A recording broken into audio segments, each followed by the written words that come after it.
ಜನಸಾಮಾನ್ಯರ ಒಂದು ಬದುಕಿನ ಜೊತೆ ಚೆಲ್ಲಾಟ ಆಡ್ತಾ ಇದ್ದಾರೆ. ಬಸ್ನಲ್ಲಿ ಪ್ರತಿನಿತ್ಯ ಓಡಾಡೋರು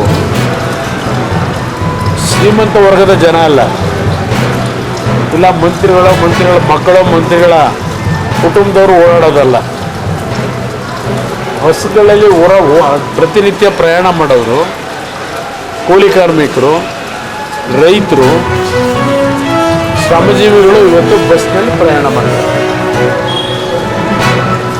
ಇಂಥ ಒಂದು ಆ ವರ್ಗದ ಜನರ ಬದುಕಿನ ಜೊತೆ 15% ಇವತ್ತು ಏರಿಕೆ ಮಾಡಿ ಬಸ್ ದರವನ್ನು ಯಾವ ಸಾಧನೆ ನೀವು ಮಾಡಲಿಕ್ಕೆ ಹೊರಟಿದ್ದೀರಿ? ನಿಮ್ಮ ಗ್ಯಾರಂಟಿ ಸ್ಕೀಮ್ಗೆ ನಮ್ದು ವಿರೋಧ ಇಲ್ಲ, ಇವತ್ತು ಸಹ ವಿರೋಧ ಇಲ್ಲ.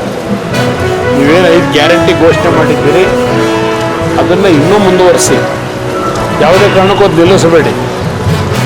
ಏಕೆಂದರೆ ಒಂದು ವರ್ಗದ ಜನ ಅದರಿಂದ ಏನೋ ಒಂದು ಒಳ್ಳೆಯ ಅನುಕೂಲಗಳಾಗಿದೆ ಅಂತಕ್ಕಂಥದ್ದು ಹೇಳೋರು ಇದ್ದಾರೆ.